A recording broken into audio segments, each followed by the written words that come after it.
Yesterday, the Dharma teachers were invited to come together and sit near the Buddha, next to the hall. And Sister Chan Kong was there. And she started our coming together with saying to us, "Dear friends, I have a riddle for you. Where is Thay?"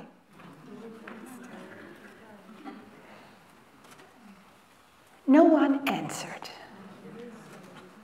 but we all smiled. And I thought right away, wow, is it working? Wow, this is exactly the theme of my talk, what I want to speak about tomorrow. Where is Thay?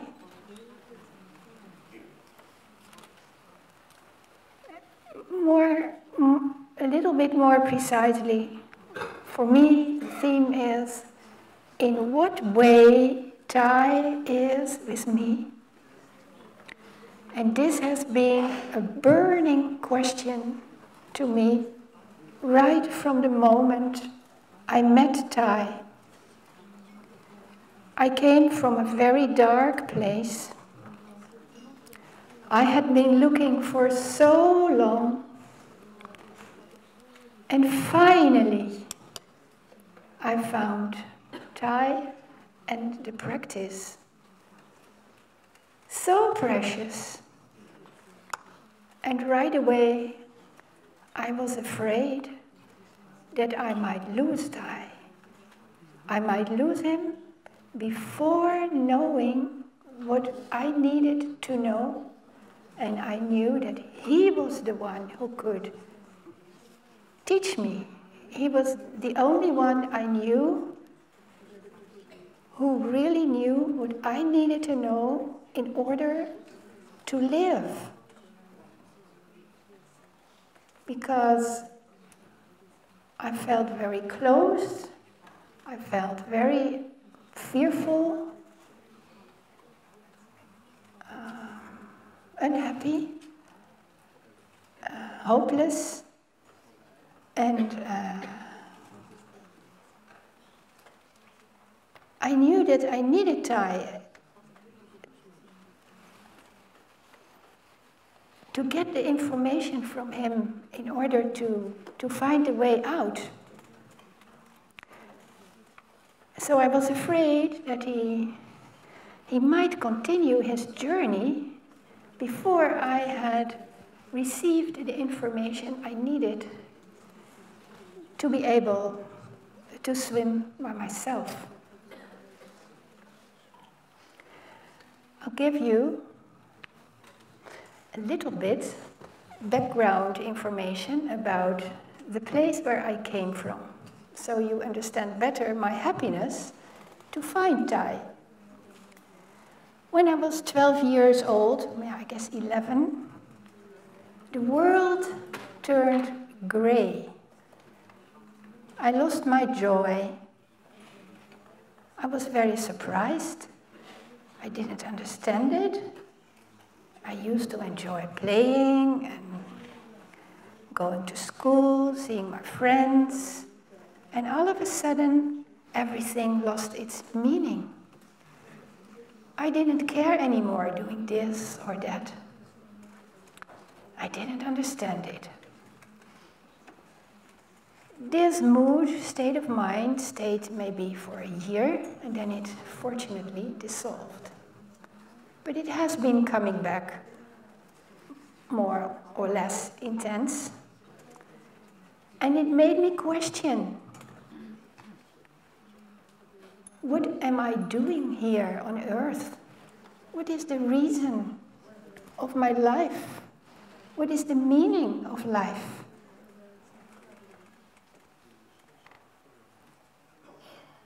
When I was 18, there was a booklet called, it was a booklet written about the report on the state of the environment, a report from the Club of Rome. And it was called Dead Spring. And on the cover was a dead tree. I was 18. I haven't read the book. I understood right away what was in it. And I felt hopeless. Already for some years, when I was washing the dishes in the evening, when I put soap in the water to wash the dishes, I wondered. We were living in Amsterdam on the 3rd floor, with many, many apartments around us. When everybody in Amsterdam, in Holland, all over the world is putting soap in the dishwashing water a few times a day, how can we drink the water? How can we continue to survive? And then this is only dishwashing water. I was then maybe 15, 16, so when I saw this booklet, it confirmed my fear. And when I spoke about it with other people, they said, Evelien, don't worry. Nature is very strong. It can heal itself. Nobody understood my fear. I felt very alone for a long time, and I stopped talking about it. But I always had this fear of what is going to come. I felt a cloud, a black cloud as a thread above my head, always. And I didn't see a way out. It felt meaningless to me to do anything. There was no sense. There was no sense in doing anything. So this was not a happy place to be. I thought, well, this is it. This seems to be it.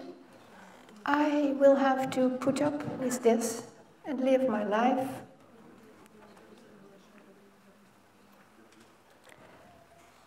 I did. Not very happy. And then, when I was 28, I read a book about parapsychology.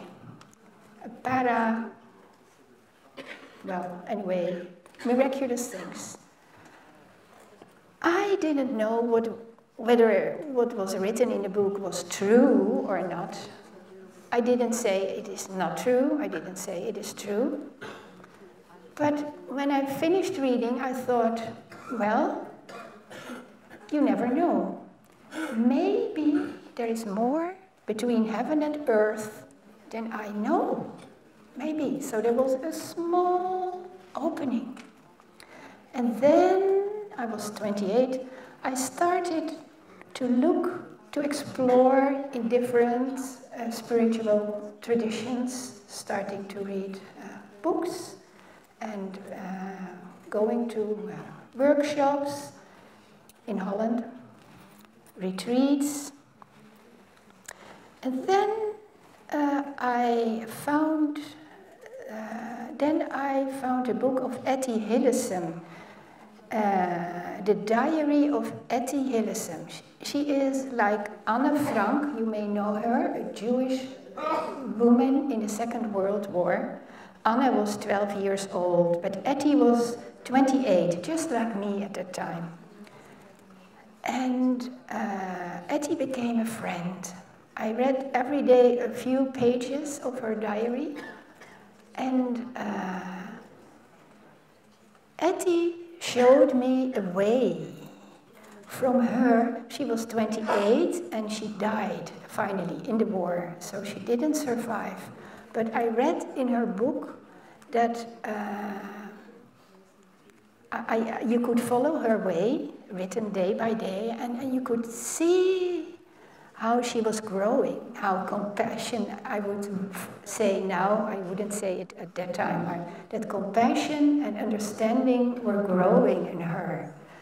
And I saw that the darker the situation she was in, she went to a camp, and the situation became, for the Jews in Holland, became more difficult and more difficult. So it was a squeezing situation. But the darker the situation is, I could read, the more intense and faster her inner light was growing and shining, and her strength was growing very fast. And that gave me hope, because with the idea that in my life very dark times might come, now I had hope that however dark, and even when the world around me gets darker and darker, then it may be helpful for me to grow in the direction of the light faster. So I was less afraid for the darkness to come. And then I was so lucky to find someday The Miracle of Mindfulness, a very small booklet. And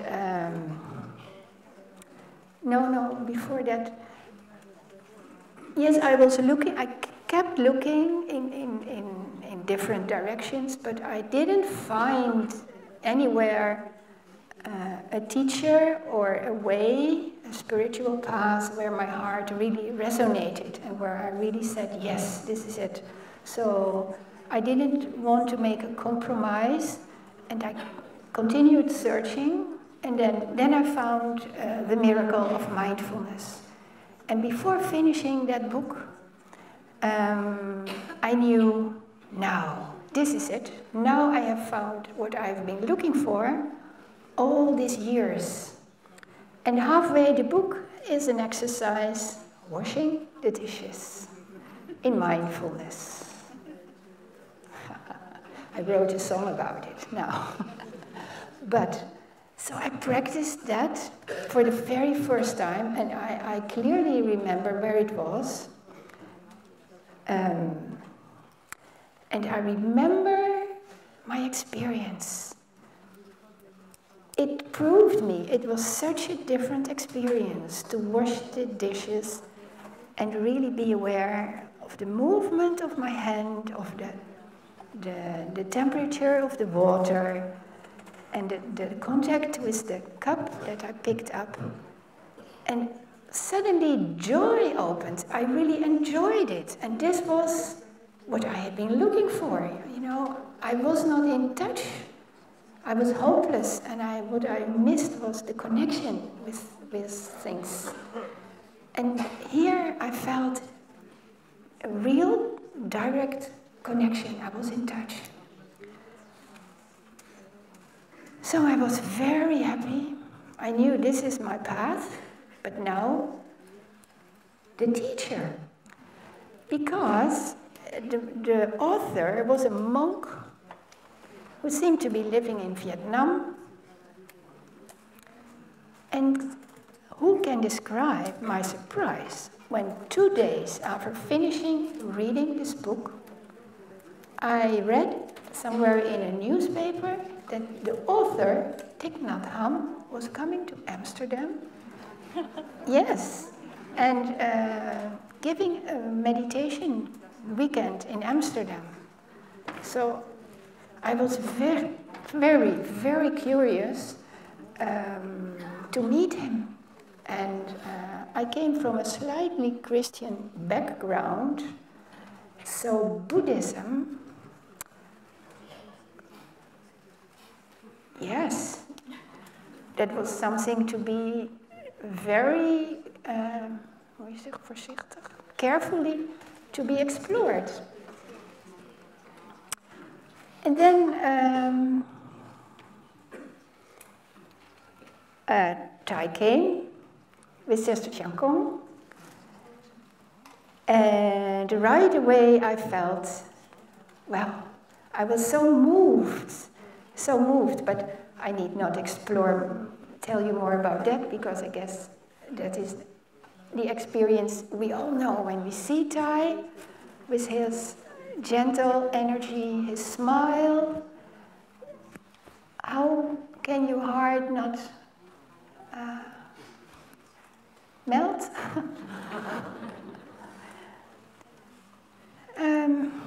And then I heard about Plum Village. It was May when Thay and Sister Chankong came to Amsterdam, and I decided, when I heard about Plum Village, to go there. And when I arrived, I felt, when I was in Plum Village, or maybe I should tell you what it was like. Lower Hamlet, at most 60 people, maybe 40, mostly Vietnamese, 6 Westerners. And I felt so happy. I felt so extremely happy. I felt really like coming home. And I've heard so many people after me using the same words. Feels like coming home here.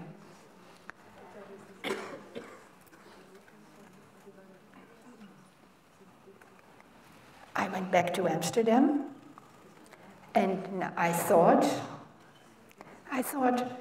now my life has changed. Now I will be happy. I really believed that. And I was so surprised that in less than 3 days, I was back in my old track as I used to feel before. And so we here, of course, we understand that was because there was no Sangha. There was no Sangha. Next summer I went back to Plum Village, of course looking forwards very much, and the same experience, enjoying it so deeply. And then I remember one day I was in the library, a very small room, and I read a magazine. And until the day of today, I remember what I read there. It made a very deep impression. It was an article about Rumi from the 12th century, I think a Sufi mystic. And in the article, it was described how much Rumi loved his master.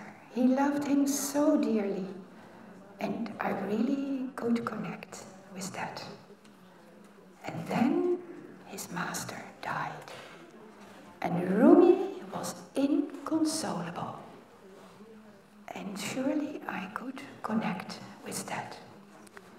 And there was a description how Rumi kept looking for his master. He kept looking and looking and looking for years. And then after 5 years, it was written, he found his master. He found him everywhere. And that was such a hopeful news to me, I thought. And it was a deep intention, a determination deep in me. This is what I want. I want to find Thay everywhere. But in the magazine was not a description. I had no clue how Rumi had found his master. So this was a koan. I had to find out for myself.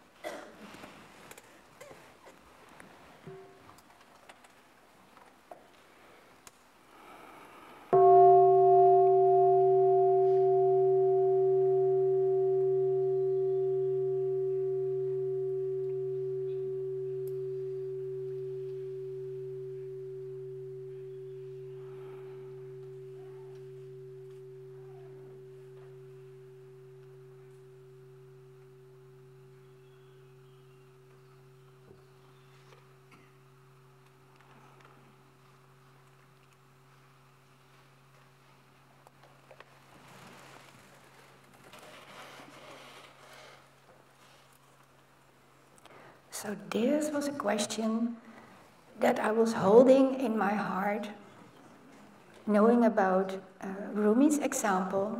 And for me the question was, how can I find Thay everywhere?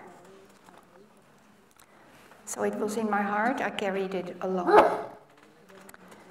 Then, around Christmas that same year, Thay and Sister Chankong offered a retreat in Paris, in Fleur de Cactus, which is now Maison de l'Espire. I think we were about 20, 25 people then.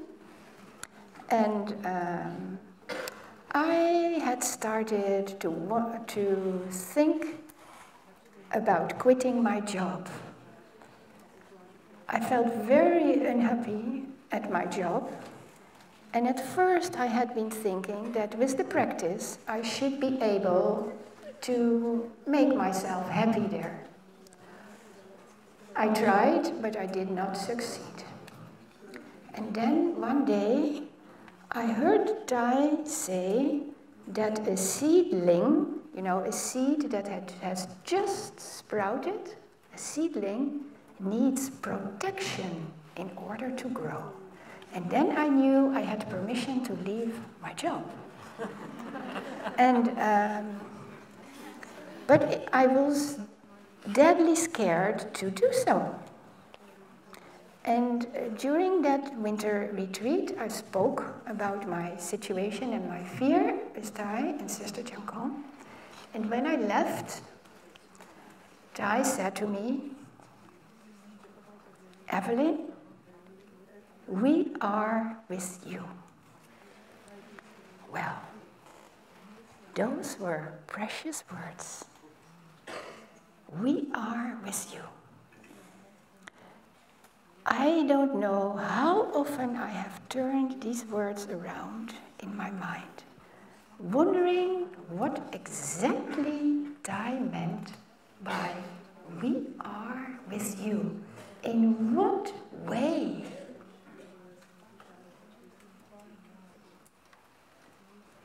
And what came up was a story I had read in a book a few years ago, one of the books I read on my quest for a path. The book was called Living with the Himalayan Masters, the masters of the Himalayas. And one of the stories in the book described a disciple who was walking by night on a very small mountain path, alone, and all of a sudden he slipped from the road and fell into an abyss. And then, miraculously, his master lifted him up and put him back on the path. So that story came up, reflecting on the question, how is Thay with me? It didn't feel like this was the way that Thay was with me.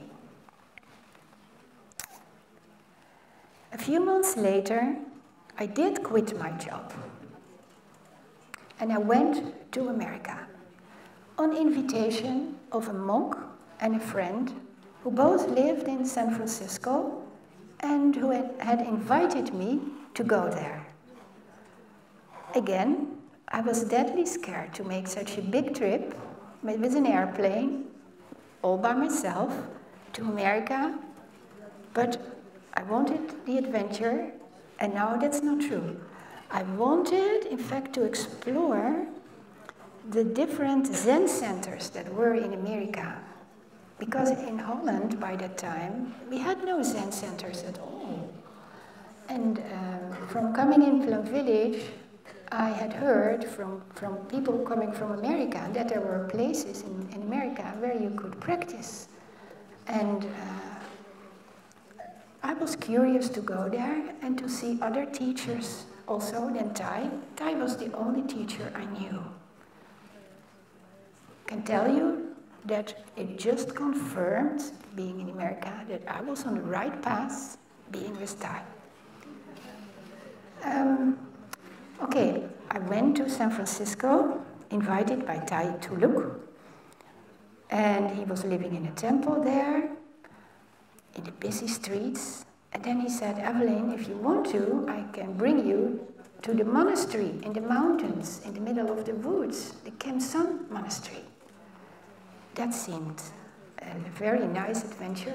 So I went to the Caption monastery, enjoyed it very much with the redwood trees, woods I had never seen so beautiful.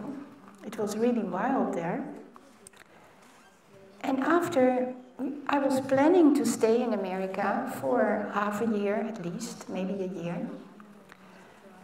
And after a few weeks, guess who came to the Caption monastery? Yes, Thay came. I had no idea. For me, this was worlds apart. And all of a sudden, there he was. And he recognized me, the woman with the bicycle, because I came to Plum Village on my bicycle. Not all the way from Amsterdam. And I was so happy to be with Thay, so happy, and I started to wonder, is it a good decision to stay in America? Shouldn't I go back to Europe and spend the summer in Plum Village? It's so precious to be with Thay. Who knows how long he is around? I always was aware of that. Shouldn't I go back? I was doubting and squeezing. It was a squeezing question, because finally I had come to America. It had taken me so much courage to make this step. Now I was here, and should I go back? So I haven't asked Thay many questions in my life, but this is one of the questions I asked him. I went to him and explained the situation and asked him, Thay, what do you think? Should I stay, or should I go and be with you in the summer retreat? And you may guess what Thay answered. He said, a very nice answer that I always keep with me when I have to make a choice: both are okay.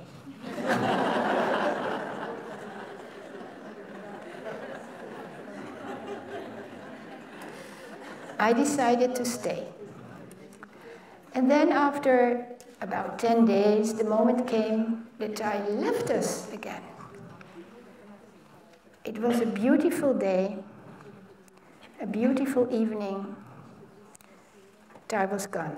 And I had decided to stay, and I knew I wouldn't see him for a very long time. I felt sad. And I went into nature. I sat on a tree.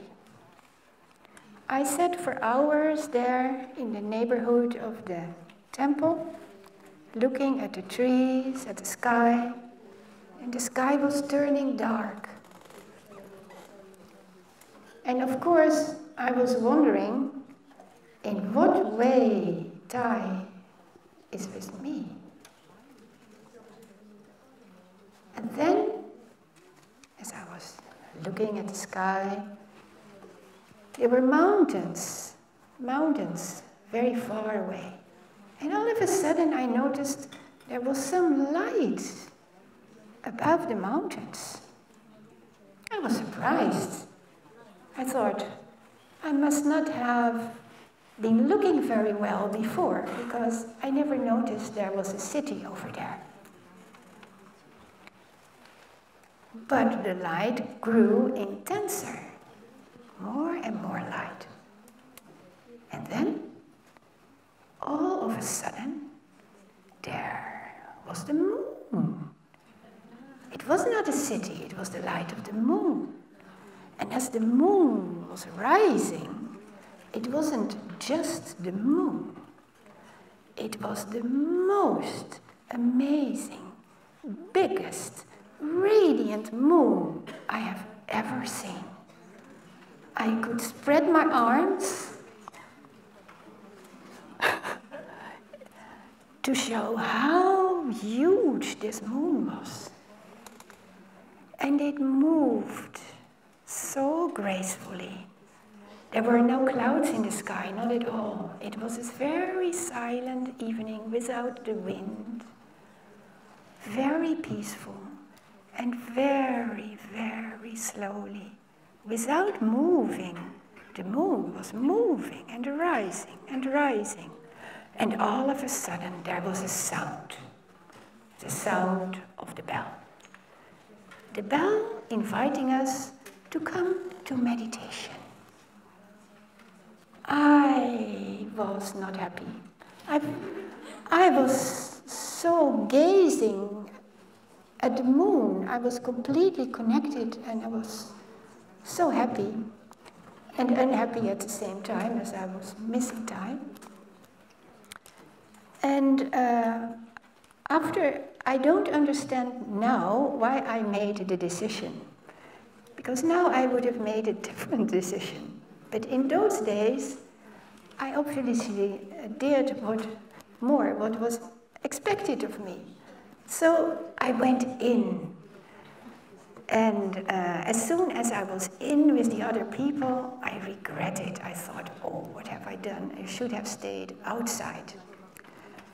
Fortunately, the Kim Son monastery has huge glass windows, really, at least in my memory, and it's 30 years ago, but in my memory, the windows are from the floor till the ceiling. So I chose a place from where I could see the moon. I continued to look at the moon. I wasn't very concentrated. I felt sad. I wasn't there. I had come inside. I should have stayed outside. And as much as possible, I tried to stay connected with the moon. And then something happened. I've never understood it, not even today. But what happened was that this huge, brilliant, radiant moon that I saw shining over there began shining from my own belly. Just as big and radiant. I saw it. It wasn't something I figured with my mind. It happened to me. And as we say in Dutch, ik stond erbij en ik keek ernaar. Ik zat erbij. So I just observed it in surprise. Something else happened at the same moment. As this moon was shining, now there were two moons, the moon outside and the moon inside. At the same time, I felt that Thay's smile was sinking into me. I really felt it. I had seen Thay smiling so often. And his smile, his serenity, was just sinking into me. And I felt it resting on the bottom of my being. And I knew I would always find Thay there. I had, from store consciousness, I think, received an answer on my question, how is Thay with me?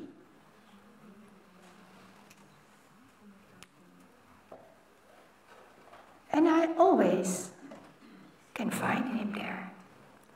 Although there have been waves, but they were on the surface. In the depth of my being, I feel Thay's presence. And then I stayed 1 year in America. And when I came back to Europe, Plum Village opened its doors for the very first time to residents, permanent residents. And I didn't need to think what to do. Of course, I went to live in Plum Village. This could be a story in itself.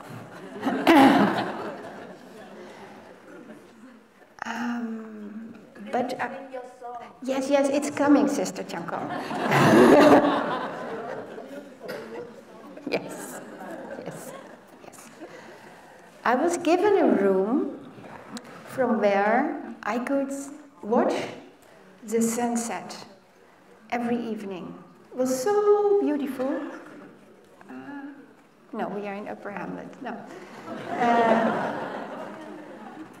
And there, so that was maybe a few months after coming back from America, and there I wrote, Thay invited all of us, that means 8 people, to express our experience with the practice in a creative way. And he encouraged us to sing and to write songs. And so I wrote a song about this experience of the moon together, the moon in America and the sun in Plum Village. And I'll give it a try.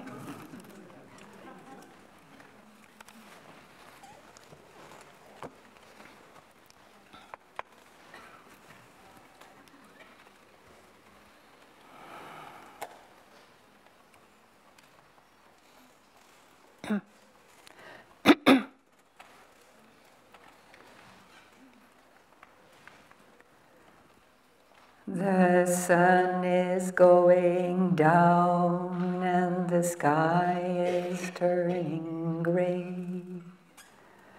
The day has not yet ended while the night is on its way. I hear a last bird singing and I join it in its song. And then everything falls silent while the twilight lingers on. Now the stars are growing brighter. We are waiting for the moon.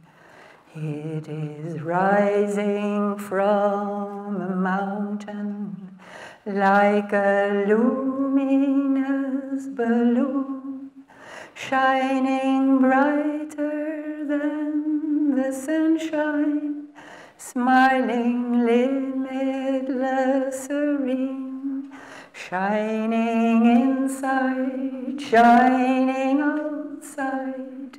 It's a moon I've never seen. I keep looking in amazement. I keep looking in delight. Every leaf has turned transparent. Now it seems no longer night. I would like to look forever, and I pray we never part. Then at once I find it shining from the bottom of my heart, shining brighter than the sunshine, smiling limitless, serene, shining inside, shining outside. It's a moon I've never seen. I keep looking in amazement. I keep looking in delight. And my joy surmounts the mountains. I have found the moon inside.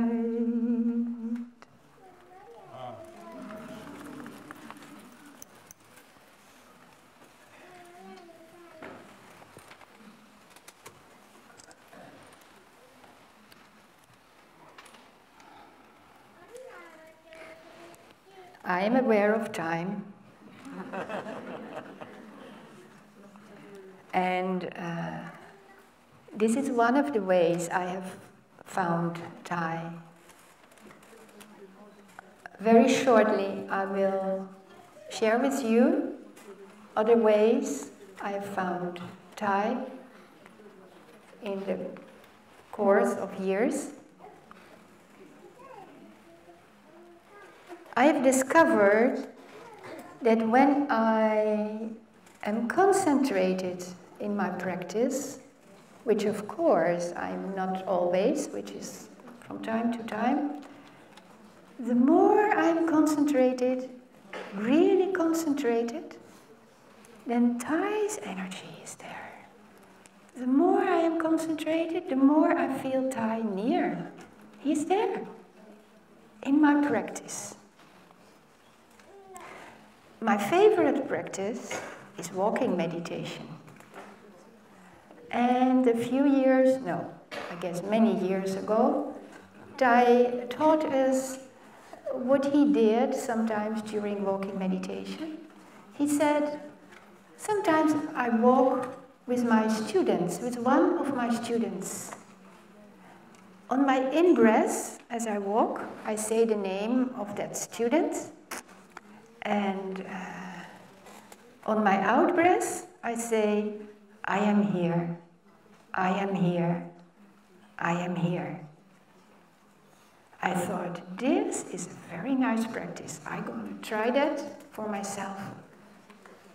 I tried it when my father died, and I said, Daddy, Daddy, Daddy, I am here, I am here, I am here.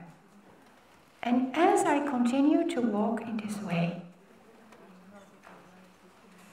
my father became so present that all by itself, I didn't think of it, but the words I am here changed into we are here, we are here, we are here.